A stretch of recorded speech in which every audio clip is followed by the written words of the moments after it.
आज की कहानी को सब्सक्राइब करें और बेल आइकन को दबाना बिल्कुल भी ना भूलें।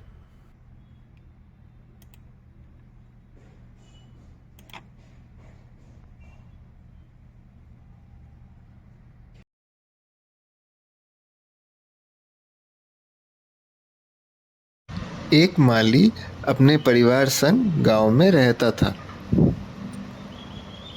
उनके झोपड़ी के पीछे एक आंगन था। उस आंगन पर उसने पौधे उगाए रखे थे।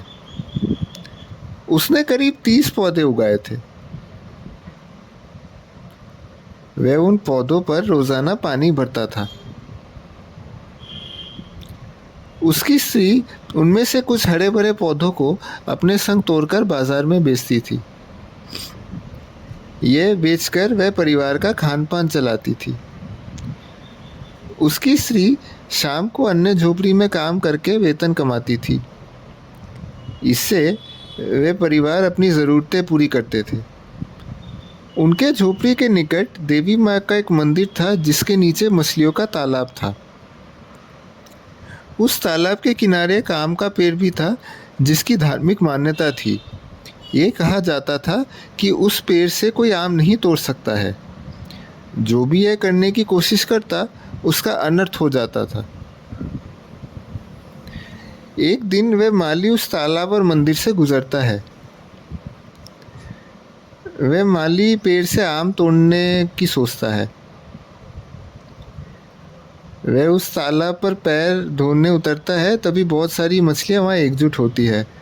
वह फौरन कई मछलियाँ अपनी मुट्ठी में उठा लेता है और साथ में आम तोड़कर चुपके से अपने संग जलता है। वह झोपड़ी को लौटता है और अपनी स्त्री को मछलियों से कोई भोजन बनाने को कहता है। वह माली उन पौधों पर पानी डालने जाता है। उसकी स्त्री मछलियों से साथ एक स्वादिष्ट भोजन बनाती है। वह अपने पति को खाने के लिए पुकारती है। माली तब भी पौधों में पानी भर रहा था, वह नहीं आता है। इसी बीच उसकी स्त्री थोड़ा सा खाना चखती है। इससे वह थोड़ी लालची होती है और पूरा खाना स्वयं ही खा जाती है। वह खा लेती है। उसके बाद उसे पछतावा होता है। वह सोचने लगती है कि अपने स्वामी को क्या उत्तर दिया जाए। इसी बीच वह माली उसके बीच आता है। वह फौरन उस खाने के बर्तन को दूसरे बर्तन से ढक लेती है और वह अपने पीछे छिपा लेती है। माली वहां आता है और भोजन को गायब देखता है। वह अपनी स्त्री के हाव भावों पर संदेह करने लगता है। वह संदेह करता है उसका भोजन उसकी स्त्री ने खा लिया है। वह चिल्लाने लगता है, ये अनर्थ तुमने क्यों किया? तुम्हें इसके लिए भुगतना होगा। वह तभी देवी माँ के मंदिर जाता है और उसके स्त्री के लिए क्षमा मांगता है। उसको पश्चाताप होता है और मछलियों के उस बर्तन को तालाब पर फेंकने की सोचता है। माली वापस तालाब को जाता है और उस बर्तन को तालाब पर फेंक देता है। इसी के साथ ही वह सोचता है उसका पाप धुल गया है और वह अपने झोपड़ी को लौट जाता है।